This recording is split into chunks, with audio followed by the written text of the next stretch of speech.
You water your plants. You try to give them sunlight. You even search online for tips. And somehow, they still keep dying. Leaves turning yellow.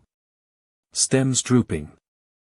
At some point, you start thinking, maybe I'm just bad with plants. Maybe I have a black thumb. But what if the problem isn't your effort? What if it's a complete misunderstanding of how they actually live? Today, we're going to uncover the real reasons indoor plants die, even when you genuinely care about them. Let me tell you something important right away: most dead plants are not caused by neglect. They're caused by good intentions applied the exact wrong way. That's why plant care feels so frustrating. You're trying to help, but the plant reacts badly anyway. And the worst part? A lot of the advice online sounds perfectly correct, while secretly creating massive problems. Choose plants based on your lighting, your routine, and your temperature. The right plant is better than a beautiful plant. While you watch this, think about your own plants. Because there's a high chance one of these mistakes is happening right now. Part 1: Caring versus Understanding. This is the deepest mistake beginners make. Almost nobody talks about it. Most people care for plants emotionally, not observationally. The moment they see a sad leaf, they react instantly. More water. More sunlight.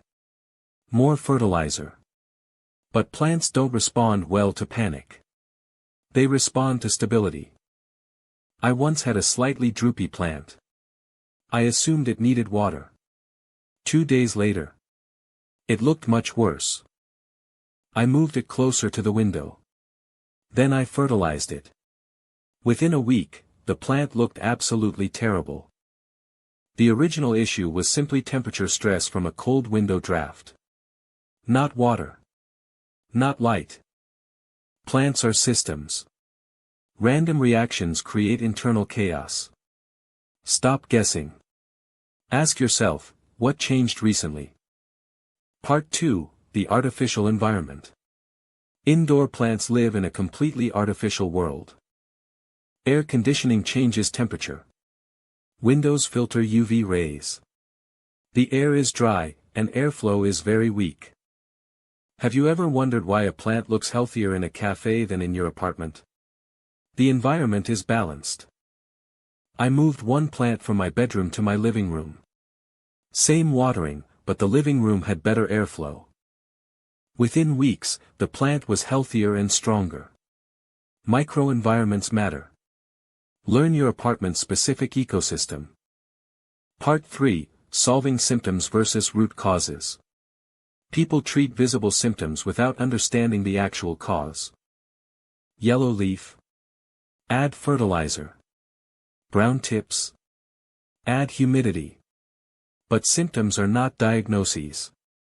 They are just clues. A single symptom can have multiple causes. Yellow leaves could mean overwatering, root stress, or just natural aging. I saw someone mist their plant constantly for brown edges. The real issue? Root damage from compact, muddy soil. The leaves are just messengers. Don't ask how to fix the leaf. Ask what caused the plant to react this way. Part 4: The Inconsistency Trap.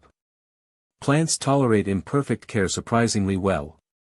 But inconsistency is incredibly stressful. Ignoring the plant for days, then suddenly over-caring for it.